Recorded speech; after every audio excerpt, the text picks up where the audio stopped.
యేసుక్రీస్తు వారు మరణమును గెలిచి తిరిగి లేచి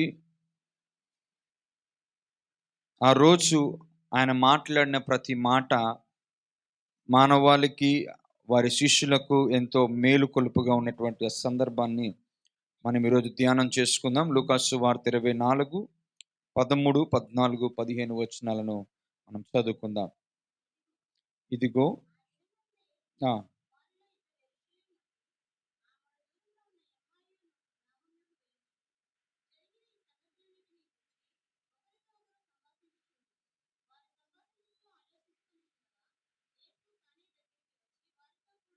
నడిచాను చాలండి. దేవుడు తన పరిశుద్ధ వాక్యం మనందరి వినికిడిలో దీవించి ఆశీర్వదించునుగాక. మంచి మాట అక్కడ చదువుతున్నాం. వారు సంభాషించుచు ఆలోచించుకొనుచుండగా యేసు తానే దగ్గరకు వచ్చి వారితో కూడా నడిచెను. దయచేసి తలలు వంచి ప్రార్థన చేసుకుందాం. కృపగలిగిన దేవుడు, దయగలిగిన దేవుడు, మన కొరకు సిలువ మీద శ్రమను అనుభవించి సమాధి చేయబడి తిరిగి లేచి మన జీవితాలలో నూతనమైన మార్పు తీసుకురావటానికి తన దివ్య లేఖనముల ద్వారా మన జీవితాలు ఎప్పటికప్పుడు సరిచేయచ్చు మన బ్రతుకులను ఆయన వైపు నడిపిస్తున్న యేసయ్య నామములో ప్రార్థన చేద్దాం. ప్రభువా, ఈ నిమిత్తము ఎందు నిమిత్తము ఈ స్థలములోనికి మమ్మల్ని నడిపించారో, నీ సన్నిధిలో మమ్మల్ని కూర్చోపెట్టారో, ఆ దివ్యమైన పలుకుల చేత మాతో మాట్లాడండి తండ్రి. నా సొంత మాటలు కాదు కానీ నీ పరిశుద్ధాత్మ అనుభవముతో నడిపింపుతో మా అందరికీ కావలసిన విలువైన మాటలు మాతో మాట్లాడమని ఈ సంఘాన్ని నడిపిస్తున్న సంఘ నాయకులను, వచ్చిన ప్రతి విశ్వాసిని నీ చేతులకు అప్పగిస్తూ మరొకసారి నీ సేవకుని నన్ను నీ నోటి బోరుగా వాడుకోమని యేసయ్య నామాన్ని బట్టి ప్రార్థించి వేడుకొనుచున్నాము తండ్రి. ఆమేన్, ఆమేన్. హల్లెలూయా. ఈ మధ్యాహ్న వేళలో మరి మీతో ఈ విధంగా వాక్య పరిచర్య చేయటానికి మరి దేవుడిచ్చిన ఈ ప్రశస్తకర సమయాన్ని బట్టి నేను దేవుణ్ణి గణపరుస్తున్నాను. ఈరోజు అందరూ కూడా, ప్రపంచం అంతా కూడా, క్రైస్తవ లోకం అంతా కూడా యేసు సజీవుడు, యేసు సమాధిలో లేడు, ఆయన చెప్పినట్టుగానే ఆయన మరణాన్ని గెలిచి ముందుగా వెళ్ళిపోయాడు. ఈ మాట క్రైస్తవ లోకానికి గొప్ప నిరీక్షణ. ఆయన చనిపోయింది మన పాపముల కొరకు, ఆయన మరణాన్ని గెలిచింది మన జీవితంలో ఒక గొప్ప మార్పును కలుగచేయటానికి, ఒక గొప్ప శక్తిని కలుగచేయటానికి. ప్రతిదీ ఆయన లేఖన ప్రకారం ఈ లోకంలో జరిగింది. His birth is a super natural birth, his death is natural, and again his resurrection is super natural. ఆయన పుట్టుక గొప్ప ఆశ్చర్యం. ఏ మనిషి కూడా అలాగ పుట్టలేదు. సృష్టి మొదలుకొని కన్య గర్భాన్న ఏ పాపం లేకుండా ఏ మనిషి కూడా పుట్టలేదు. But his death is natural. ఆయన నీలా నాలాగా ఒక మనిషిగా శరీరము మీద ఎన్నో బాధలు పడి, ఎన్నో నిందలు పడి, నీకోసం నాకోసం అవమానించబడి ఆయన సిలువ మీద బహుశ్రమతో తన ప్రాణాన్ని విడిచాడు. మరి 2 రోజుల క్రితం మనందరం కూడా గుడ్ ఫ్రైడే సిలువ మీద యేసు పలికిన 7 మాటలు మీరు విని ఉండవచ్చు. ఆ మాటల్లో ఉన్న గొప్పతనం ఏంటంటే, మొదటి మాట, తండ్రి వీరేమి చేయుచున్నారో వీరెరుగరు గనుక వీరిని. తండ్రి అనే మాటతో మొదలు పెట్టాడు ఆయన మాట. చివరిగా 7వ మాట కూడా, తండ్రి నా ఆత్మను నీ చేతికి. ఈ started with father and ended with father. తండ్రి అనే మాటతో ఆయన ముగించాడు. ప్రార్థనతో మొదటి మాట మొదలు పెట్టారు, చివరి మాట కూడా తండ్రి నీ చేతికి నా ఆత్మను. ప్రార్థనతో తన ప్రాణాన్ని విడిచిపెట్టాడు. మనందరికీ తెలుసు, చూడండి, పరిశుద్ధ గ్రంథంలో 1 కొరింథీయులకు రాసిన పత్రిక 15వ అధ్యాయం 3వ వచనంలో ఒక విలువైన మాట, సువార్త సంబంధమైనటువంటి సంపూర్ణమైన లేఖనము ఈ యొక్క పత్రికలో పౌలు గారు చాలా లోతుగా ఆయన మాట్లాడుతున్నారు. 1 కొరింథీ 15వ అధ్యాయం 3వ వచనం, నాకియబడిన ఉపదేశమును మొదట మీకు అప్పగించి తిని, అదేమనగా లేఖనముల ప్రకారము క్రీస్తు మన పాపముల నిమిత్తము. ఆదివారం ఉదయమున కొందరు స్త్రీలు అక్కడికి వెళ్ళినట్టు వాక్యం చెప్తుంది. అక్కడ వెళ్ళినప్పుడు రాయి దొర్లింపబడి ఉన్నది. రాయి దొర్లింపబడి ఉన్నది. ఒక చిన్న మాట జ్ఞాపకం చేస్తున్నాను. రాయి దొర్లింపబడింది యేసయ్య బయటకు రావడానికి కాదు. బయట ఉన్నవారు లోపలికి వెళ్ళి అక్కడ యేసు లేడు, ఆయన లేపబడ్డాడని తెలుసుకోవడానికి. హల్లెలూయా. ఏ రాయి ఆయన ఆపలేదు. దేవదూతలు వచ్చి రాయి తీసింది యేసయ్య లోపల నుంచి బయటికి రావడానికి కాదు.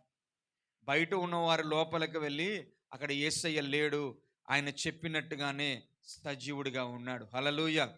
ఎందుకంటే ఆయన మహిమా శరీరాన్ని దాల్చుకున్నాడు.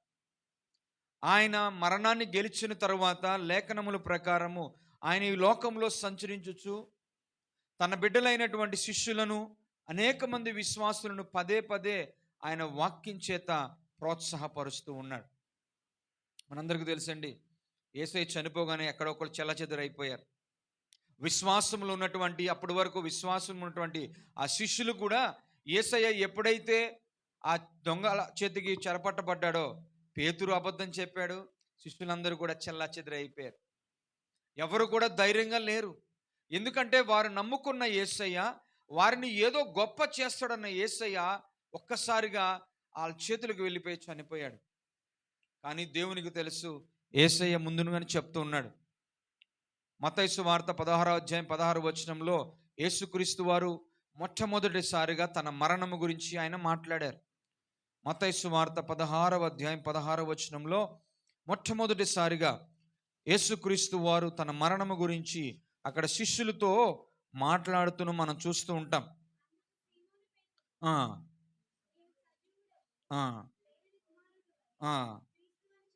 చెప్పాను. అక్కడ ఒక ఇన్సిడెంట్ చూస్తూ 21 చూడండి దయచేసి. అప్పటి నుండి తాను యెరూషలేమునకు వెళ్ళి పెద్దల చేతను, ప్రధాన యాజకుల చేతను, శాస్త్రుల చేతను అనేక హింసలు పొంది చంపబడి 3వ దినమున లేచుట అగత్యమని యేసు తన శిష్యులకు తెలియజేయ మొదలు పెట్టారు. It is not some coincident. అనుకోకుండా జరిగింది కాదు యేసు మరణం. ఏదో అనుకోకుండా యాక్సిడెంటల్గా జరిగింది కాదు ఆయన యొక్క పునరుద్ధానం. వాక్యములో యేసుక్రీస్తు వారు పదే పదే తన శిష్యులకు చెప్తున్నారు. ఏమంటున్నారు ఆయన? 3వ దినమున లేచుట అగత్యమని యేసు తన శిష్యులకు తెలియజేయు మొదలు పెట్టారు. వారిని ఎప్పటి నుంచో సిద్ధపరుస్తూ ఉన్నారు. అయ్యా, నేను చనిపోతాను, సమాధి చేయబడతాను, తిరిగి లేస్తాను. కానీ శిష్యుల్లో ఆ నమ్మకము, విశ్వాసము బలపరచబడట్లేదు. యేసుక్రీస్తు వారికి బాగా తెలుసు తన బిడ్డలను ఎలాగా మార్చుకోవాలి. ఈ లోకంలో మన పుట్టినది మొదలుకొని ఈ రోజు వరకు మనం చాలా ఈస్టర్ పండుగలు చేసుకొని ఉండవచ్చు కదండి. చాలా గుడ్ ఫ్రైడేలు, చాలా క్రిస్మస్లు, పండగ అనగానే నూతన వస్త్రాలు. నిన్నటి సాయంత్రం దినం వరకు మేము బట్టలు కొనుక్కోలేదు. మా భార్య వెంటనే, ఏంటంటే బట్టలు కూడా కొనరా పండగకి అన్న. నేను అన్నాను, ఎక్కడన్నా బైబిల్లో కానీ రాజ్యాంగంలో రాశారా పండగకి బట్టలు కొనాలని? చెప్పు, అయితే కొంట అంటే ఈ రాజ్యాంగంలో రాస్తేనే కొంటారా? పండగ అంటే మనకు బట్టలు, పండగ అనగానే ఇంట్లో మంచి భోజనాలు. ప్రియమందుల ప్రతి పండగ మన జీవితంలో ఒక ఆత్మీయ మేలుకొలుపు కలుగ చేయాలి. హల్లెలూయా. యేసుక్రీస్తు వారు గత సంవత్సరం నుంచి ఈ సంవత్సరం వరకు ఈ యొక్క పునరుద్ధాన వేడుకలు చేసుకోవడానికి ఇచ్చిన సమయం ఏంటంటే, మనలో ఆధ్యాత్మికమైనటువంటి ఆకలి పెరగాలి. ఆయన పునరుద్ధానుడైన కారణం మన జీవితంలో ప్రతిఫలించాలి. It is not one day incident. ఏదో మనం ఒక పండుగ చేసుకోవడానికి, ఒక మతము స్థాపించి దాని గురించి చెప్పుకోవడానికి ఆయన తిరిగి లేవలేదు. ఆయన చనిపోయింది ఒక మతాన్ని స్థాపించడానికి కాదు, ఆయన తిరిగి లేచింది ఒక కులాన్ని స్థాపించడానికి కాదు. ఆయన చనిపోయి తిరిగి లేచింది నీకు నాకు ఒక క్రొత్త జీవితం ఇవ్వటానికి. హల్లెలూయా. ఈ భూమి మీద నువ్వు బ్రతికే బ్రతుకు తర్వాత నిజమైన బ్రతుకు ఒకటి ఉంది.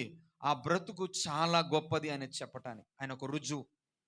జ్ఞాపకం చేసుకోండి. ఈరోజు ప్రత్యేకంగా మనం చదువుకున్నటువంటి లూకా సువార్త 24వ అధ్యాయం మనం చదువుకున్నటువంటి లూకాసు సువార్త 24వ అధ్యాయంలో ఆ రోజు ఉదయకాలమున పెందలగడనే చాలా సన్నివేశాలు జరిగినాయి. మరియా, మార్తా, పేతురు, యోహాను ఇలా ఒకరి తర్వాత ఒకరు వెళ్ళారు, సమాధి దగ్గరికి వెళ్ళారు. యేసయ్య అక్కడ కనపడలేదు. మధ్యలో కొంతమంది కనపడారు. ఇదిగో నేను ముందు మీకు వస్తున్నాను, వెళ్ళండి అని చెప్తూ ఉన్నాడు. ఇవన్నీ జరుగుతూ ఉన్నాయి. ఈ జరిగినటువంటి ఆ సందర్భంలో సాయంకాల వేళలో ఒక ఇద్దరు నడుచుకుంటూ యెరూషలేము నుండి ఎమ్మాయి అనే మార్గానికి వెళ్ళిపోతున్నారు. ఎందుకు వెళ్ళిపోతున్నారు? వారు అనుకున్నారు, ఈయన మమ్మల్ని కాపాడేసిన ఆయన చనిపోయాడు అనే బాధతో, నిరుత్సాహముతో ఎక్కడి నుంచి ఎక్కడికి వెళ్తున్నారు వాక్యం చెప్తుందండి. చూడండి, లూకాసు వార్త 24వ అధ్యాయంలో మన చదువుకున్న మాటలు, ప్రత్యేకంగా ఇక్కడ వ్రాయబడిన మాటలు ఒకసారి జ్ఞాపకం చేసుకుందాం. 13వ వచనం, ఇదిగో ఆ దినమందే వారిలో ఇద్దరు యెరూషలేమునకు ఆమడ దూరమునున్న ఎమ్మాయి అనే ఒక గ్రామమునకు ఇద్దరు వెళ్ళిపోతున్నారు. చాలండి, యెరూషలేము నుండి ఎమ్మాయి అనే గ్రామం. చరిత్రలో ఆ జియోగ్రఫిక్ దానిలో ఏమనుందంటే, ఈ యెరూషలేము నుండి ఎమ్మాయికి దూరము 7 మైళ్ళు, అంటే సుమారుగా ఒక 10 కిలోమీటర్లు అనుకుందాం. చాలా దూరం. 10 కిలోమీటర్లు నడిచి వెళ్ళాలంటే కనీసం ఒక గంట, గంటన్నరన పడుతుంది నెమ్మదిగా నడిస్తే. ఆ 10 కిలోమీటర్లు వాడు నడుచుకుంటూ వెళ్తూ వాళ్ళు ఏం చేస్తున్నారు అయ్యా అంటే, చూడండి 15వ వచనం, వారు సంభాషించుకొనుచు ఆలోచించుకొనుచుండగా యేసు తానే దగ్గరకు వచ్చి వారితో కూడా, hallelujah, what a beautiful incident. 2 people are walking. వాళ్ళు మాట్లాడుకుంటూ ఆలోచించుకుంటూ నడుస్తున్నప్పుడు అకస్మాత్తుగా ఒక వ్యక్తి వారితో వచ్చి నడవటము మొదలుపెట్టాడు.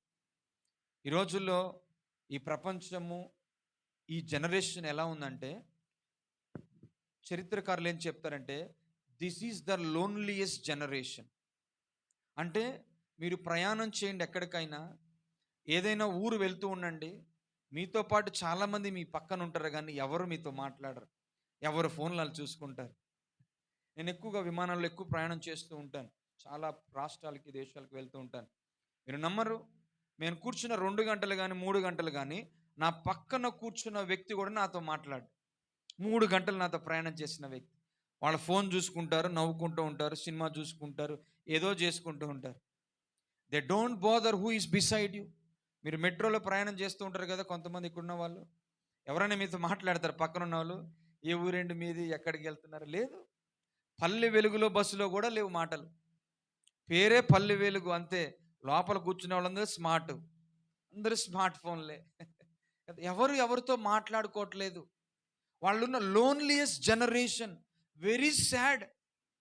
మన దగ్గర అందరూ ఉన్నారు, ఎంతో పెద్ద కుటుంబం ఉంటుంది. ఎందుకు ఇంట్లో ఉంటాం, భార్య ఒక ఫోన్ చూసుకుంటుంది, భర్త ఒక ఫోన్ చూసుకుంటాడు, మళ్ళీ చిల్డ్రన్కి ఒక సపరేట్ ఫోన్ ఉంటుంది, ఎందుకంటే వీళ్ళిద్దరిని డిస్టర్బ్ చేయకూడదు ఇంట్లో.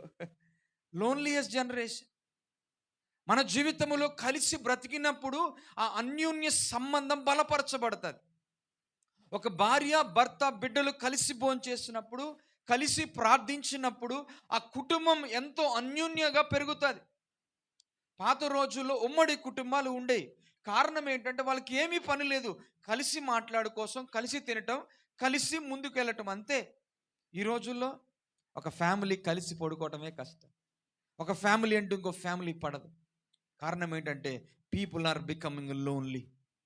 Nobody want to stay together. భారతదేశంలో, ప్రత్యేకంగా క్రైస్తవ సమాజంలో విడాకులు ఎక్కువగా అవుతున్నాయి. Because nobody want together, everybody is individual. ప్రియమందుని బిడ్డలారా, నీతో దేవుడు నడవాలి అంటే నీవు ఎప్పుడు ఆయన గురించి ఆలోచిస్తూ ఉండాలి. హల్లెలూయా. క్రైస్తవులమని చెప్పుకుంటూ మనం ఒంటరిగా బ్రతకటం కాదు. ఒక భక్తుడు అంటాడు, it is not the length of prayer counted, but it is the depth. నువ్వు ఎంతసేపు ప్రార్థన చేసావనేది దేవుడు చూడడు, నువ్వు ఎంత లోతుగా ప్రార్థన చేస్తున్నావో దేవుడు చూస్తాడు. నీ జీవితంలో లోతుగా వెళ్ళాలంటే ప్రియమందుని బిడ్డలారా, ఒక సహవాసం అవసరం. యెహోవా దేవుడు అంటాడు, మనిషి ఒంటరిగా ఉండుట మంచిది కాదు. మన జీవితంలో దేవుడు ఒక మంచి భాగస్వామిని, మన జీవితంలో దేవుడు ఒక మంచి స్నేహితులను, మన జీవితంలో ఒక మంచి విశ్వాసిని మనకు దేవుడు ఇస్తూ ఉన్నాడు, మంచి సేవకులను ఇస్తూ ఉన్నాడు. వారితో మనం కలిసి నడిచినప్పుడు, వారితో దేవుని మాట గురించి మాట్లాడుతున్నప్పుడు మన దేవుడు మన పక్షముగా ఉంటాడు. హల్లెలూయా. వాళ్ళిద్దరు మాట్లాడుకుంటూ వెళ్తున్నారు. ఒక ఆయన పేరు అక్కడ రాయబడి ఉంటుంది, క్లెయప అనే ఆ వ్యక్తి. ఇంకొక ఆయన పేరు రాయబడలేదు. They are both thinking and talking. అక్కడ జరిగిన సంఘటనల గురించి ఆలోచిస్తూ, మాటలాడుకుంటూ, సంభాషిస్తూ ఉండగా, I really like this incident. Jesus మధ్యలోకి వచ్చి వాళ్ళతో నడిచాడంట. Hallelujah. Walking with God, living with God and talking with God is one of the beautiful experience. యెహోవా దేవుడు అంట చల్లని పూట సాయంకాలం ఆదాము దగ్గరికి వస్తే మాట్లాడుతూ ఉండేవాడు. ఎన్ని రోజులు మాట్లాడాడో నాకు తెలీదు, ఎంత దూరం నడిచాడో నాకు తెలీదు. బైబిల్లో ఒక మంచి అధ్యాయం ఉంటుందండి, ఆదికాండం 5వ అధ్యాయం. In spite of all deaths, ఆ అధ్యాయం అంతా మరణాల గురించి వ్రాయబడి ఉంటుంది. కానీ ఒక వ్యక్తి ఉంటాడు, హానోకు. దేవుడుతో అతడు నడిచాడు. ఎన్ని సంవత్సరాలు నడిచాడు? 300 సంవత్సరాలు. అంతేనా? 365 సంవత్సరాలు. 300 సంవత్సరాల దేవునితో నడిచాడు. చూడండి ఆదికాండం అధ్యాయం. అతనికి 65 సంవత్సరాలు వచ్చినప్పుడు మెతుషెలను కన్నాడు. అంటే ఆయన కనలేదు, భార్య కన్నది. చూడండి 5వ అధ్యాయం, 5వ అధ్యాయం 21వ వచనం. It is all talks about the deaths of the people.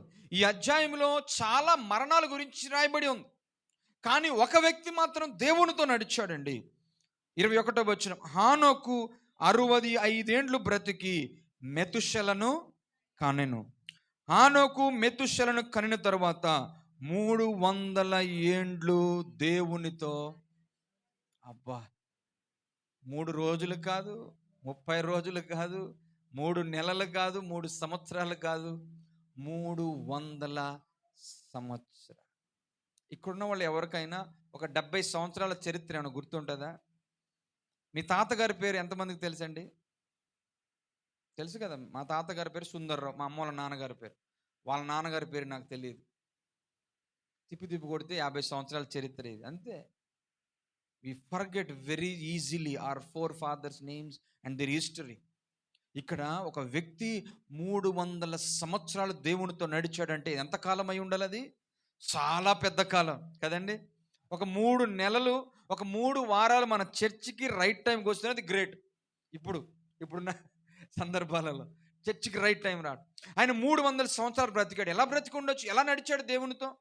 వాక్యం చెప్తుంది, after he married and after he got a son called Methuselah, ఆయన 300 సంవత్సరాలు నడిచాడు పెళ్ళాం బిడ్డలతో కలిసి.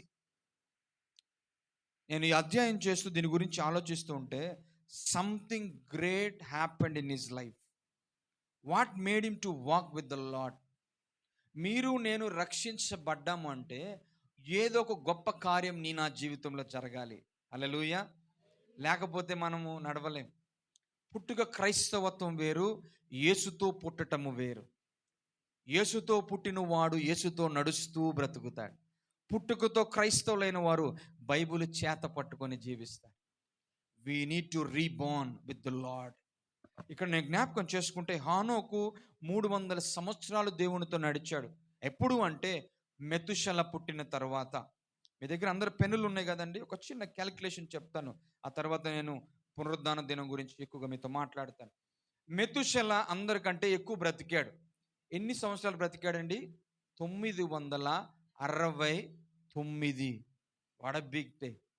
అన్ని సంవత్సరాలు కదా బతికాడు కదా. మనం 50-60 సంవత్సరాలకే కష్టాలు, ఇబ్బందులు, వాళ్ళ అవమానాలు, వీళ్ళ రోగాలు ఎన్నో ఉంటాయి. 969 సంవత్సరాలు. కానీ ఎప్పుడైతే మెతుషెల పుట్టాడో ఆ రోజు ఆయన మారిపోయాడు. ఎవరు? హానోకు. ఆ రోజు నుంచి మొదలు పెట్టాడు దేవునితో నడవటం. దేవుడు అన్నాడు, బాబు నువ్వు నడిచింది చాలు, నువ్వు పైకి వచ్చే అన్నాడు. నీకు ఎంతకాలం నడుస్తాను? మీకు తెలుసా ఈ భూమి మీదకి జలప్రలయం ఎప్పుడు వచ్చిందో తెలుసా? మెతుషెల చనిపోయిన సంవత్సరం. మీరు అడగవచ్చు, పాస్టర్ గారు మీరు అప్పుడు ఉన్నారా, మీకేం తెలుసా అని. ఒక చిన్న క్యాలిక్యులేషన్ చెప్తాను, దయచేసి ఇది మీరు రాసుకోండి. మీకు స్పష్టంగా బైబుల్ ఎంత స్పష్టంగా ఉంటుందో, మన వాక్యాన్ని ధ్యానిస్తే ఎంత బాగా అర్థమవుతుందో జ్ఞాపకం చేస్తాను. మెతుషెల పుట్టగానే హానోకు ఎందుకు నడిచాడో ఇవన్నీ కూడా స్పష్టంగా చరిత్రలాగా ఉంటుంది. చూడండి దయచేసి, ఎవరిదైనా పెన్ను ఉంటే జస్ట్ డాట్ చేసుకోండి. మొట్టమొదటిగా 5వ అధ్యాయం మనం చదువుకున్నటువంటి మెతుషెల పుట్టిన తర్వాత హానోకు 300 సంవత్సరాలు నడిచినట్లు వాక్యం సెలవిస్తుంది. హానోకు 23వ వచనం చూడండి.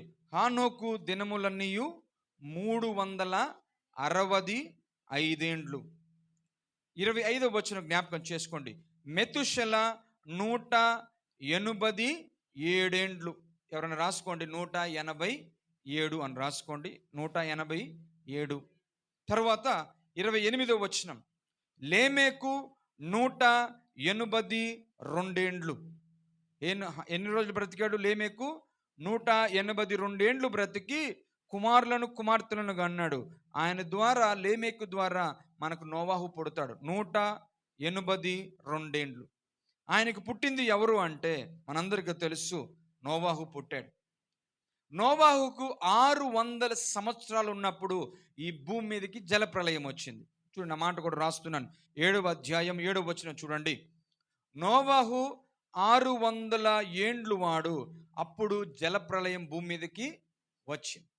ఈ 600, ఈ 187, ఈ 182 3 కలపండి, ఎంత వచ్చింది? ఎవరన్నా త్వరగా ఈ 3 సంవత్సరాలు కలపండి. నాకు ఎందుకులే, కలిపితే ఏమొస్తుంది అనుకుంటారు. కలపండి ఒక్కసారి. 25వ వచనంలో 182 ఉన్నాయి, 28వ వచనంలో 182 ఉంది, 600 ఉన్నది. మొత్తం 969 సంవత్సరాలు. అసలు బైబిల్ ఎంత అద్భుతంగా రాయబడింది తెలుసా? ఎవరో ఊహించి రాయలేదు దీనిని, పరిశుద్ధాత్మ చేత రాయించాడు. 969 సంవత్సరాలు. మెతుషెల పుట్టినది మొదలుకొని ఈ భూమి మీదకి జల ప్రళయం ఎప్పుడు వచ్చిందో తెలుసా? 969 సంవత్సరాలు. మెతుషెల చనిపోగానే ఈ భూమి మీదకి జల ప్రళయం వచ్చింది. మెతుషెల పుట్టగానే హానోకు దేవునితో నడిచాడు. Things happens in the will of God. Hallelujah. ప్రతిదీ కూడా దేవుని చిత్తంలో జరుగుతుంది. ఆ రోజు ఆ ఇద్దరు కూడా, ఎవరన్నా కూడారు? ఎంతకి? 969 వచ్చిందా? ఎవరు కూడలేదా? 3 వచ్చిందా? బైబిల్ చాలా accurate. It is not simply their right numbers. It's the will of God and the Holy Spirit written by the word of God. చూడండి, ఇప్పుడు జ్ఞాపకం చేసుకుందాం దయచేసి. లూకా సువార్త 24కి వెళ్దాం. అయ్యగారు చెప్పారు ఎంత సమయం అని తీసుకోమని. అయినా పాస్టర్స్ ఎవరంటే తెలుసా? మైక్ టైసన్స్ అంట. మైక్ టైసన్స్ తెలుసా? మైక్ టైసన్ ఎవరో మీకు తెలియదు? ఎవరు తెలుసా? బాక్సర్ అంటారు మైక్ టైసన్. కాదు, మైక్ టైసన్స్ అంటే మైక్లు వదిలిపెట్టిన వాళ్ళని మైక్ టైసన్ అంటారు. పాస్టర్లకి మైక్ ఇస్తే మైక్ వదిలిపెట్టరు. హల్లెలూయా. ఏం కాదు, అయ్యగారు చెప్పినట్లు తప్పకుండా సమయానికి వదిలేస్తాం మనం, ఎక్కువ సమయం తీసుకొని. కానీ జ్ఞాపకం చేసుకోండి, ఆ రోజు ఇద్దరు నడుచుకుంటూ వెళ్తుంటే యేసయ్య వారితో నడిచాడు. యేసయ్య నడుస్తూ వారితో మాట్లాడుతున్నారు. When you are living with God and Jesus is walking with you, your life will be completely different. యేసుతో నడిచే వారి జీవితము ప్రత్యేకంగా ఉంటుంది. హల్లెలూయా. నీవు దేవునితో నడిస్తే నీకు ఇష్టమైనప్పుడు నడుస్తావు, కానీ దేవుడు నీతో నడిస్తే నువ్వు నడిచే వరకు ఆయన నడుస్తూనే ఉంటాడు. హల్లెలూయా కదా. మనం పిల్లల చేయి పట్టుకుంటే వాళ్ళు మన చేతిలో ఉంటారు, వాళ్ళు మన చేయి పట్టుకుంటే వదిలి వెళ్ళిపోతారు ఎప్పుడంటే అప్పుడు. అవునా కదా? రోడ్డు మీద మీరు నడిచినప్పుడు పిల్లల చేయి మీరు పట్టుకుంటారు, అప్పుడు ఎక్కడికి వెళ్ళరాళ్ళు. కానీ వాళ్ళు మీ చేయి పట్టుకున్నారంటే కబుక్కుని ఎప్పుడు వెళ్తారో తెలియదు. నేటి క్రైస్తవ జీవితం కూడా అలాగుంది. ఇష్టమైనప్పుడు యేసయ్యని పట్టుకుంటారు, ఇష్టం లేనప్పుడు వదిలేస్తారు. మనం అడగాల్సింది, ప్రభువా నువ్వు నా చేయి పట్టుకో, నువ్వు నాతో నడువు. ఆయన నీ ప్రక్కన ఉంటే, ఆయన నీతో నడుస్తే నీ జీవితము చాలా అద్భుతంగా ఉంటుంది. ఆ రోజు వాళ్ళిద్దరితో దేవుడు నడిచాడు. ఎవరా యేసయ్య అంటే పునరుద్ధానుడైన దేవుడు, మహిమ శరీరముతో వారితో ఉన్నాడు. ఆయన చేసిన గొప్ప కార్యములేంటో మీకు జ్ఞాపకం చేస్తాను. యేసయ్య మరణాన్ని గెలవడం ద్వారా వారి కనులను తెరిచాడు. చూడండి, మనం చదువుతుంటే వాక్యంలో రాయబడిన విధంగా ఆయన మాట్లాడుతూ వారికి అన్ని వివరిస్తూ వెళ్తున్నాడు. వాళ్ళు ఏమని అడుగుతున్నారంటే, అయ్యా నీకు తెలీదా ఏం జరిగిందో? 3 రోజుల నుంచి మేము ఎంతో నమ్మాము ఆయన్ని, ఈ మా మతాధికారులు అందరూ కలిసి ఆయన సిలువ వేసేసారు, నేటికి 3 రోజులైంది, మేమే ఈయన మెస్సయ్య అనుకున్నాము, మాకు ఇలా జరిగిందని బాధతో వెళ్ళిపోతున్నామంటే యేసయ్య ఒక మాట అంటారు, అరే అవివేకులైన మందమతులారా, వాక్యం తీయండి. ఏమని రాసింది? మోషే ధర్మశాస్త్రం ఏం చెప్తుంది? ఆయన శ్రమపడి సమాధి చేయబడి 3వ దినమున తిరిగి, వాక్యం ఎన్నిసార్లు చెప్పాలి మీకు నేను అని చెప్పి వాళ్ళని తిట్టిన తర్వాత వాక్యం చెప్తుంది, వాళ్ళ కన్నులు తెరవబడ్డాయంట. హల్లెలూయా. చూడండి 31వ వచనం, లూకా సువార్త 24వ అధ్యాయం 31వ వచనం. వారి కన్నులు తెరవబడి ఆయనను, గాడ్ ఓపెన్ దేర్ ఐస్. ఇక్కడున్న వాళ్ళందరికీ కన్నులు ఉన్నాయి. It is a physical eyes, but spiritual eyes you can see great things.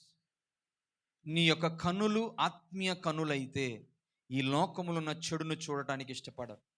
నీ కన్నులు దేవుడిచ్చినటువంటి కన్నులు తెరిచినవి అయితే ఈ లోకములో దేవుడు చేసే కార్యాలు చూడగలుగుతాయి. హల్లెలూయా. దేవుడు మన కనులను తెరవగలగాలి. వాక్యం అందరూ చదువుతాం, కానీ ఎవరి కళ్ళైతే తెరవబడతాయో వాళ్ళకి ఒక్కొక్క వాక్యము బంగారములాగా, ఒక వజ్రములాగా కనిపిస్తాయి. హల్లెలూయా. ఆ కనులు మనం కలిగి ఉండాలి. హల్లెలూయా. అదేవిధంగా ఒక మాట చూడండి, 45వ వచనంలో కూడా ఆయన చేసిన అద్భుతాన్ని మనం చూస్తాం. అప్పుడు వారు లేఖనము గ్రహించినట్లుగా ఆయన వారి మనస్సును తెరిచాడు. దేవుడు ఏం చేశాడు తర్వాత? వాళ్ళ మనస్సులు కూడా తెరిచాడు. మనస్సు తెరవబడాలి. మనం వాక్యం వినేటప్పుడు ప్రార్థన చేస్తాం, ప్రభువా నా మనోనేత్రాలు, నా చెవులు, నా మనస్సు అన్నీ తెరవాలంటాం. ఒకసారి ఒక ఇద్దరు వ్యక్తులు మంచి అందమైనటువంటి కొండ ప్రదేశానికి వెళ్ళారు, ప్రకృతి అందాన్ని చూడటానికి. అంత మంచిగా వాళ్ళకి ప్రకృతి బాగా పచ్చగా కనిపిస్తుంది.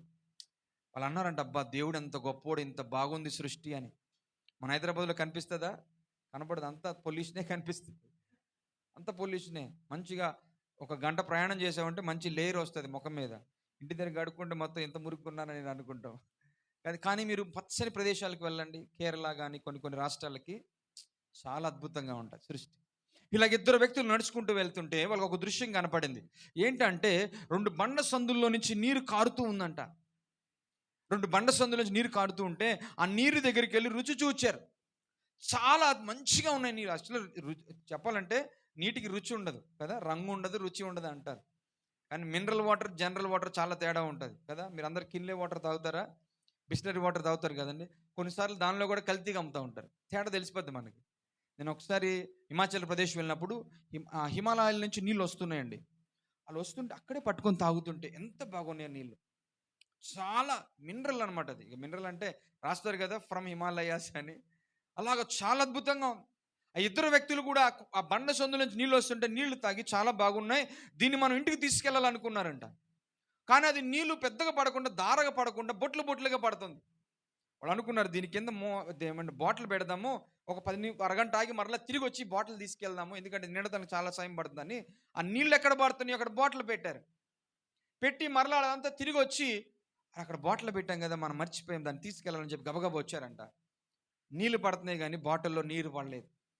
బొట్టులుగా అయితే నీళ్లు పడుతున్నాయి, కానీ ఆ కిందే నీళ్ళు బాటిల్ పెట్టారు, కానీ ఆ బాటిల్లో ఒక్క చుక్క కూడా నీరు పడలేదంట. ఎందుకు? ఎవరైనా చెప్తారా ఎందుకు పడలేదు? పైన నీరు పడుతుంది, నీరు పడే కిందే బాటిల్ పెట్టారు, కానీ ఆ బాటిల్లో ఒక్క చుక్క కూడా నీరు పడలేదు. మూత తీయటం మర్చిపోయారు, ఆ మూత తెరవటం మర్చిపోయారు. ఈరోజు క్రైస్తవులు కూడా అంతే. వాక్యం అని వచ్చేస్తాం చర్చికి. ఇది తెరవాలా, హృదయం తెరవాలా, మనసు తెరవాలా, కళ్ళు తెరవాలా. వాక్యం వింటేనే నిద్ర వస్తుంది తెలుసా. అప్పటి వరకు నిద్ర రాదు.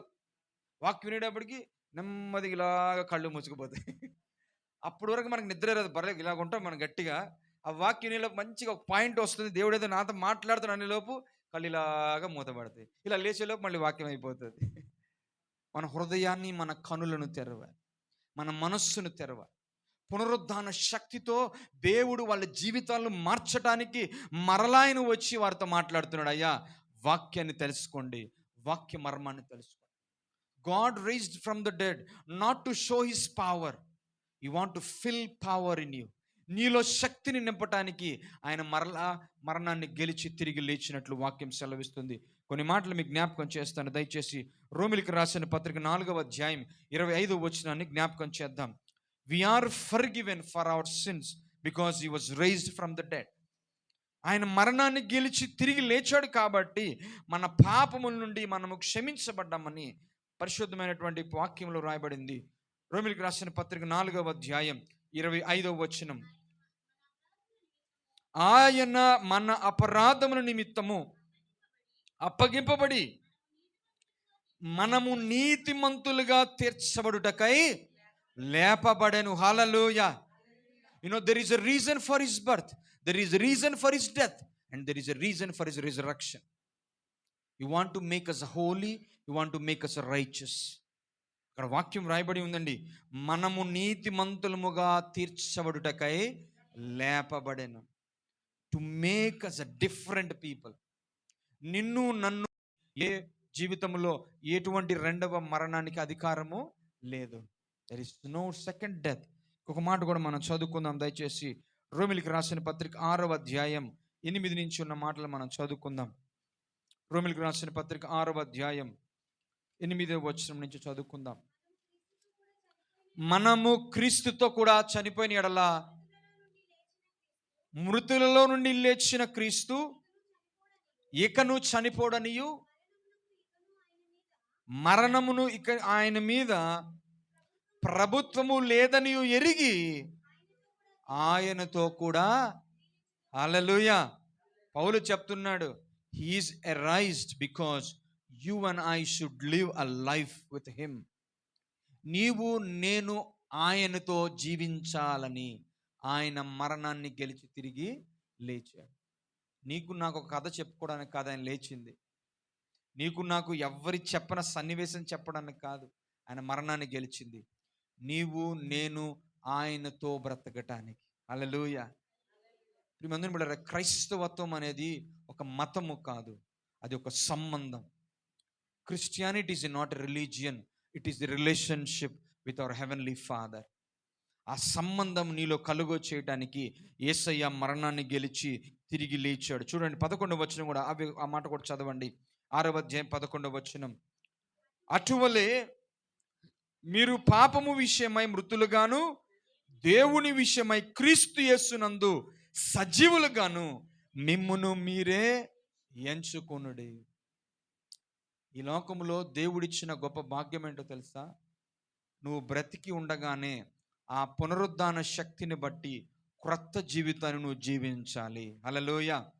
పాపాన్ని వదిలిపెట్టాలి. ఇక్కడ ఉన్న వాళ్ళు చాలామంది బాప్తిజం తీసుకుని ఉండవచ్చు. బాప్తిజం అంటే మునిగి లేవటం. ఆ బాప్తిజంలో ఉన్న గొప్ప సాదృశ్యం ఏంటంటే, నువ్వు మునిగినప్పుడు చనిపోయి సమాధి చేయబడి లేచినప్పుడు నీ గత జీవితాన్ని వదిలిపెట్టి నూతనంగా బ్రతకటానికి.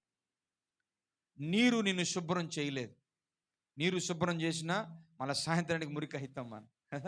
ఎన్నిసార్లు స్నానం చేసినా మురికి అవుతుంది మనది. కానీ జ్ఞాపకం చేసుకోండి, క్రీస్తులో ఒక్కసారి నువ్వు సమాధి చేయబడితే తిరిగి లేచేటప్పుడు నువ్వు మాత్రం గొప్పగా లేస్తావు. హల్లెలూయా. పద్దాక రాత్రి చనిపోయి పొద్దున్న లేగాలి, రాత్రి చనిపోయి పొద్దున్న, అలా లేదు. ప్రియమందుని బిడ్డలారా, జ్ఞాపకం చేసుకోండి, walking doesn't mean you walk once a week. క్రైస్తవత్వం అంటే వారానికి ఒకసారో నడిచేటువంటి నడక కాదు. సండే పూట హోలీగా బ్రతికి మిగతా రోజులు మనందరము మనకిష్టమైన జీవితం జీవించడానికి యేసయ్య మరణించి తిరిగి లేవలేదు. నీవు మరణించే వరకు పాపం విషయంలో మరణముగాను, బ్రతికేటప్పుడు క్రీస్తు విషయంలో సజీవులుగా ఉండటానికి యేసయ్య మన కోసము బ్రతికాడు. దేవుడు వాక్యం మనకి ఇచ్చిందో దేనికో తెలుసా? ఆయనలో బ్రతకటానికి. మనందరం అంట ఈ వాక్యం ఏమంటాం? ఆహారం. క్రైస్తవులకు ఆహారం ఏంటి? ఒక ఆయన అంటాడు, పులి గడ్డి మేయినా పాస్టర్ గారు గుడ్డు మేయినా అంటాడు. అంటే అర్థం ఏంటి తెలుసా? పులి గడ్డి తినదు, పాస్టర్ గారు గుడ్డు తినరు, గుడ్డు తల్లిని తింటారు. నేను ఎందుకంటే ఎక్కువ విలేజ్కి సేవకి వెళ్తూ ఉంటాను, అక్కడ అదే అంటారు. సారి గారు ఏం వండమంటారు మీకంటే, పులి గడ్డి మేయినా పాస్టర్ గారు గుడ్డు మేయినా, ఈ రెండు మేయవు కాబట్టి మంచిదేమని ఉండండి అంటారు వాళ్ళు. మనకు కావాల్సిన బలమైన ఆహారం. కానీ క్రైస్తవులకు కావాల్సిన బలమైన ఆహారం ఎక్కడుందండి? వాక్యం. జీవాహారము నేనే. ఈ వాక్యాన్ని చదవకపోతే, ఈ వాక్యమున్న శక్తి నీకు తెలియకపోతే నువ్వు దేవునితో నడిచి అనుభవంలో ముందుకి వెళ్ళలేవు. ఆ రోజు యేసుక్రీస్తు వారు వారితో నడవడానికి గల కారణం ఏంటంటే వాళ్ళిద్దరూ దేవుని గురించి మాట్లాడుకుంటున్నారు. ఆరు యేసుక్రీస్తు వారితో నడిచి ఏం మాట్లాడాడంటే వాక్యమై మాట్లాడాడు కానీ వేరే వ్యర్థమైన మాటలు మాటలాడలేదు. వ్యర్థమైన మాట. ఈ రోజుల్లో ప్రియమందుని బిడ్డలారా, వాక్యం చెప్పేటప్పుడు సేవకులకు ఉన్న గొప్ప కష్టం ఏంటంటే ఖచ్చితంగా వాక్యం చదివితే చాలామంది సంఘస్థులు బాధపడతారు. అప్పుడప్పుడు మధ్యలో జోకులు వేస్తే మా పాస్టర్ గారు భలే చెప్పారు వాక్యం అంటారు. నిజంగానండి. మీరు ఖచ్చితంగా ఎవరైనా సేవకులు కానీ సేవకురాలు కానీ భారంతో వాక్యం చెప్తుంటే ఈ పాస్టర్ అమ్మ అంటే ఎప్పుడు నన్ను తిడుతుంది అనుకుంటారు. ఈ పాస్టర్ గారు అంటే ఎప్పుడు నన్ను తిడతాడు అనుకుంటారు. అది 2-3 జోకులు ఇలా వేసామనుకోండి, ఇప్పుడు నేను వేసినట్టు అబ్బా పాస్టర్ గారు భలే చెప్పారు వాక్యం, ఈ పాస్టర్ గారు మళ్ళీ పిలవాలి. లేదండి, వాక్యం అనేది చాలా ప్రశస్తమైనది. ఈ వాక్యాన్ని నీ జీవితంలో లోపలికి తీసుకువెళ్ళటానికి యేసయ్య సమాధి లోపలికి వెళ్ళాడు. ఈ ఉదయకాల సమయంలో మధ్యాహ్నం వేళ దేవుడు నీతో నాతో మాట్లాడుతున్నాడు. ఈ వాక్యం నీ హృదయంలో ఉండాలి. అందుకు ఆ రోజు ఇద్దరు అన్నారు కదా, యేసయ్య మనతో మాట్లాడుతుంటే ఏం మండిందంట? హృదయం మండింది. ఆయనతో మనతో మాట్లాడుచుండగా మన హృదయం మండలేదా? దేవుడు తన వాక్యముతో నీతో మాట్లాడితే ఇక్కడ మండాలి. ప్రియమందుని బిడ్డలారా, నేను బైబిల్ కాలేజ్ చదువుకునే రోజులో 2003, 4, 5 సంవత్సరాలు, ఆల్మోస్ట్ 20 years బ్యాక్, ఆదివారం పూట మేము చర్చ్కి వెళ్ళేవాళ్ళం బైబిల్ కాలేజ్ స్టూడెంట్స్ అందరం. వెళ్ళిన తర్వాత కొన్నిసార్లు వాక్యం వింటున్నప్పుడు మీరు నమ్మరు, నేను ఏదో అతిశయోక్తిగా గొప్పగా నేను చెప్పను, కానీ వాక్యం విన్న తర్వాత ఏడ్చుకుంటూ నేను వెళ్ళి డార్మెటరీకి వెళ్ళి బాగా ఏడ్చుకునేవాడిని. నా బ్రతికి లాంటిదా, దేవుని వాక్యం ఇంత గొప్పదా అని ఆయన మాట నన్ను బాగా మండించేది. నిజంగా ఏడ్చుకుంటూ వెళ్ళేవాడిని. ఈ రోజుల్లో వాక్యం వింటున్నాం కానీ మార్పు కలగట్లేదు. కారణం ఏంటంటే ఒక గేట్ ఉంటుంది, అన్నీ అక్కడ ఆగిపోతాయి, లోపలికి ఎంట్రన్స్ లేదు. బయటికి వెళ్ళగానే ఆ గేట్ దిగానే ఈ గేట్లో నుంచి అన్నీ బయటికి వెళ్ళిపోతాయి. దేవుని వాక్యం లోపల వెళ్ళాలి. హల్లెలూయా, హల్లెలూయా. ఒక పాస్టర్ గారు ఒక విశ్వాసి రావట్లేదని ఇంటికి వెళ్ళారు. అమ్మ ఏంటమ్మా నువ్వు చర్చికి రావట్లేదు, రావాలి కదా నువ్వు చర్చికి వస్తేనే కదా మనం ఆత్మీయంగా బలపరచబడేదంటే, ఎక్కడే గారు కుదరట్లేదు, నాకు కొత్త ఉద్యోగం వచ్చింది, ప్రమోషన్ వచ్చింది, నాకు మా సండే పూట రాకపోతే ఉద్యోగం తీసేస్తా అన్నారు. కొన్ని కష్టాలు ఉంటాయి మనుషులకి కదా. పాస్టర్ గారితో ఏం పని ఉండదు, పాస్టర్ గారు సండే ఒకటే జాబ్ కదా, మనం అయితే 6 రోజులు పని చేయాలి. నిజం చెప్పాలంటే పాస్టర్ గారికి 7 రోజులు పని ఉంటుంది, 6 రోజులు కాదు, ఒక్క రోజు కాదు. మీకన్నా ఒక రోజు రెస్ట్ ఉంటుంది, సండే రెస్ట్. శాస్త్రి గారికి కూడా రెస్ట్లు ఉండవు. సరే అని చెప్పి ఆయన వెళ్ళి మాట్లాడుతుంటే, అయ్యగారు వస్తానండి ఎట్లాగైనా వస్తానని చెప్పి, అయ్యగారు వచ్చారని చెప్పి ఆమె ఏం చేసిందంటే మంచి సిల్వర్ ప్లేట్లో అన్నం పెట్టింది, మంచి సిల్వర్ గ్లాస్ ఇచ్చి వాటర్ ఇచ్చింది, మంచి సిల్వర్ స్పూన్ ఇచ్చి అయ్యగారు దీంతో తినండి అని చెప్పింది.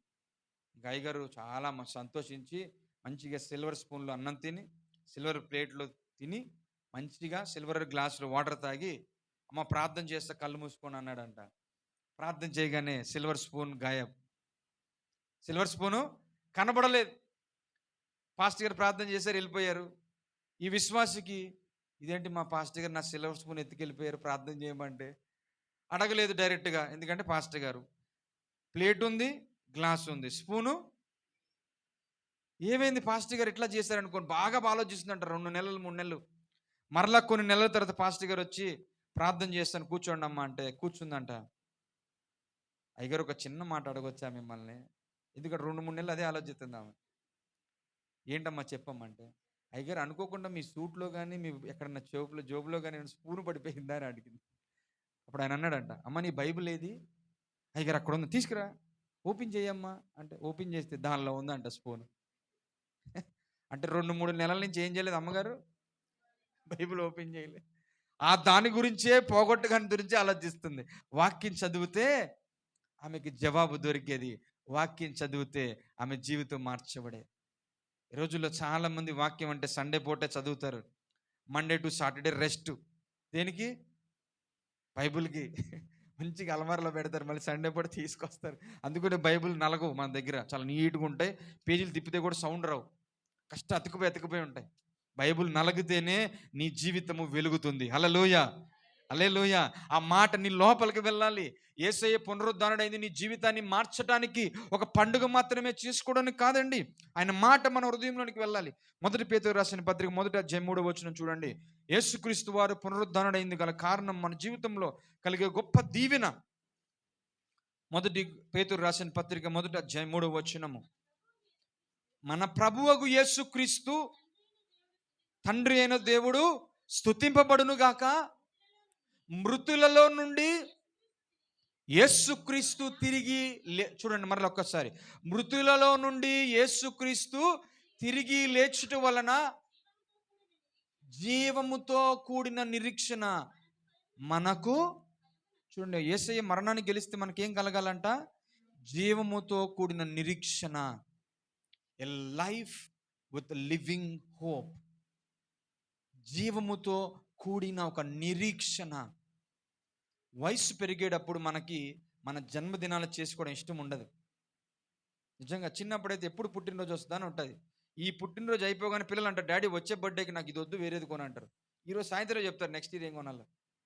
కానీ 40-50 ఇయర్స్ దాటిన వాళ్ళు పుట్టినరోజు అంటే అవి ఏం చేసుకుంటాంలే, కానీ లోపల భయం ఉంటుంది, నేను చనిపోయే కాలం దగ్గర అవుతుంది, నాకు బాధగా ఉందని. నిజంగా ప్రియమైన బిడ్డలారా, వెడలిపోయే కాలం దగ్గరైనప్పుడు బాధ ఉంటుంది. కానీ దేవుడు అంటున్నాడు, నీ వెడలిపోయే ఎంత దగ్గరగా ఉంటే నాతో జీవించే కాలం అంత తొందరగా ఉంటుంది. హల్లెలూయా. అందుకని అక్కడ రాసిన మాట, మృతులో నుండి యేసయ్య ఎందుకు లేచాడంటే నీకు మరణ భయం తొలగించడానికి, నీకు జీవముతో కూడిన నిరీక్షణ కలుగు చేయటానికి. You have a beautiful life in heaven with him. This is not a story, this is truth. ఇది సత్యం. అందుకని వాక్యం స్పష్టంగా సెలవిస్తుంది, దేవుడు మనను జీవితాలను మార్చేవాడై ఉన్నాడు. చివరిగా 2 వచనాలు చదివి వాక్యాన్ని మనం ముగించుదాం. 1 కొరింథీయులకు రాసిన పత్రిక 6వ అధ్యాయం 14వ వచనంలో పౌలు గారు చెప్తున్నటువంటి మాట, పునరుద్ధానము గురించి ఆయన సెలవిచ్చినటువంటి ఒక గొప్ప సత్యాన్ని మనం జ్ఞాపకం చేసుకుందాం. 1 కొరింథీయులకు రాసిన పత్రిక 6వ అధ్యాయం 14వ వచనం, దేవుడు ప్రభువును లేపెను, మనలను కూడా తన శక్తి వలన. హల్లెలూయా. దేవుడు ప్రభువుని లేపెను, మనలను కూడా తన శక్తి వలన. It means we are not decayed, we are not destroyed, we are not forgotten. God has given us a life that is alive. అని అంటున్నాడు, దేవుడు మిమ్మల్ని కూడా తన శక్తితో లేపేవాడై ఉన్నాడు. హల్లెలూయా. ఆ రుజువు యేసయ్య పునరుద్ధానాన్ని బట్టి మనకు నిశ్చయత కలుగుతుంది. చివరిగా ఒక వచనం చదివి వాక్యాన్ని మనం ముగించుకుందాం. రోమీయులకు రాసిన పత్రిక 6వ అధ్యాయం 9వ వచనాన్ని చివరిగా మనం చదువుకొని వాక్యాన్ని ముగించుదాం. రోమీయులకు రాసిన పత్రిక 6వ అధ్యాయం 9వ వచనం, మనము క్రీస్తుతో కూడా చనిపోయిన యెడల మృతులలో నుండి లేచిన క్రీస్తు ఇకను చనిపోడనియు, మరణమునకు ఇకను ఆయన మీద ప్రభుత్వము లేదని ఎరిగి ఆయనతో కూడా జీవించుదము. హల్లెలూయా, హల్లెలూయా. ప్రియమందుని బిడ్డలారా, వన్స్ హి డైడ్, మరణము ఇంకా ఆయన మీద అధికారము లేదు. ఆయన బ్రతికే ఉంటాడు, ఆయన బ్రతికే ఉన్నాడు. హల్లెలూయా. సజీవులే కదా నిన్ను స్తుతిస్తారు. మన దేవుడు సజీవుడు, మరణాన్ని గెలిచినవాడు. ఆయన మరణాన్ని గెలిచింది దేనికంటే ఆయన శక్తిని మాత్రమే చూపించుకోవడానికి కాదు, నిన్ను నన్ను ఆయనతో జీవింపచేయటానికి. ఈ లోకములో ఒక ప్రత్యేకమైన వ్యక్తిగా నువ్వు జీవించాలి. నువ్వు చనిపోయిన తర్వాత కూడా ఒక ప్రత్యేకమైన వ్యక్తిగా పరలోకంలో జీవించడానికి. Hallelujah, hallelujah. Festival may come and go, పండగలు వస్తూ వెళ్ళిపోతూ ఉంటాయి, కానీ ఇది మన జీవితంలో ఒక గొప్ప వేడుక. ఏంటో తెలుసా? ఆయన మరణాన్ని గెలిచి లేచాడు. మరణము ఆయనను ఆపలేదు. మరణమా నీ మృల్లెక్కడ, మరణమా నీ విజయం ఎక్కడ? ఆయన మరణాన్ని గెలిచింది నా జీవితాన్ని మార్చడానికి. అటువంటి కృపను దేవుడు మనందరికీ కలుగు చేసి ఆశీర్వదించును గాక. ఆమేన్. తలలు వంచి ప్రార్థన చేసుకుందాం. ప్రియమైన దేవుని సంగమా, ఆ రోజు 2 వ్యక్తుల జీవితాన్ని దేవుడు మార్చాడు. మార్చిన వ్యక్తులు తిరిగి వెంటనే యెరూషలేముకి వెళ్ళిపోయారు. ఎమ్మాయి మార్గంలో వారు లేరు, ఎమ్మాయి గ్రామంలో వారు లేరు. నువ్వు దేవుని చేత మాట్లాడబడితే, దేవుని చేత నీ వాక్యం చేత నువ్వు మండించబడితే, తిరిగి దేవుని సన్నిధిలో నువ్వు బలంగా నిలబడాలి. ఈ మధ్యాహ్న వేళలో దేవుడు మీతో మాట్లాడని నమ్ముచున్నాను. యేసయ్య శ్రమపడ్డారు, యేసయ్య సమాధి చేయబడ్డారు, యేసయ్య మరణాన్ని గెలిచి తిరిగి లేచారు. ఆయన మరలా మన కొరకు రాబోతున్నాడు. ఇది క్రైస్తవ విశ్వాస జీవితం.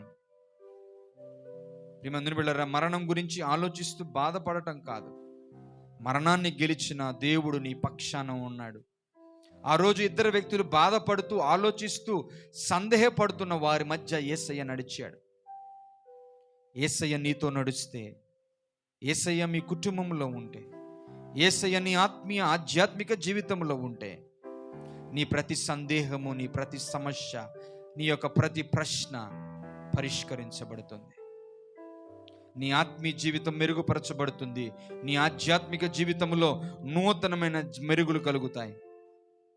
ఆ రోజు దేవుడు వారిద్దరిని ఊరికే వదిలిపెట్టలేదు. వారి జీవితాన్ని మార్చాడు, వారి కనులను తెరిచాడు, వారి మనస్సులను తెరిచాడు. ఈరోజు దేవుని సన్నిధిలో కూర్చున్న మీరందరినీ దేవుడు మన కనులను తెరుచునుగాక. దేవుడు మన మనస్సులను, హృదయాలను తెరుచునుగాక. ఆయన పునరుద్ధాన శక్తి మన జీవితంలో ప్రజ్వలింప చేయునుగాక. యేసయ్య మరణాన్ని గెలిచాడు. యేసయ్యకు మరణం మీద అధికారం ఉన్నది. యేసయ్య మరణం ఇంకా జయించి మన జీవితాన్ని మార్చగలిగిన సమర్థుడై ఉన్నాడు. ఆయన సజీవుడై ఉన్నాడు. ప్రియమందుని బిడ్డలారా, పాపం విషయమై మనం మరణిద్దాం, మంచి జీవితం ఆయనతో కలిసి జీవిద్దాం. Let us forget everything, let us leave everything, let us bury everything and raise up to live with him, to glorify his name, to bring honor to his name. పరిశుద్ధుడ, ప్రేమ స్వరూపి, గొప్ప దేవుడవు నాయన, మా కొరకు శ్రమ పడిన దేవుడవు, మా కొరకు అవమానపరచబడి హింసించబడిన దేవుడవు, మా కొరకు సిలువ మీద వేలాడి ప్రభువా ప్రాణం పెట్టిన దేవుడవు, సమాధి చేయబడి లేఖన ప్రకారము 3వ దినమున తిరిగి లేచి మా కొరకు సజీవుడైన దేవుడవు నాయన. పునరుద్ధానవుడు నీ ఒక్కడవే ప్రభు. నీకే స్తోత్రం చెల్లిస్తూ ఆ పునరుద్ధాన బలమును మేము తెలిసిన వారమై, కలిగిన వారమై, ఈ లోకములో బ్రతికినంత కాలం నీ సాక్షిగాను, చనిపోయిన తర్వాత నాయన నీ మహిమ శరీరముతో పరలోకములో నిత్యము జీవించే గొప్ప భాగ్యాన్ని మాకు కలుగొచ్చేయమని, మా విశ్వాసాన్ని స్థిరపరచమని, వాక్యమును నీ బిడలమైన మాకు నాయన నీ శక్తిని, నీ బలమును, నీ ఆరోగ్యమును మాకు దయచేయమని యేసయ్య నామములో ప్రార్థించి వేడుకొంచున్నాము తండ్రి. ఆమేన్, ఆమేన్, ఆమేన్.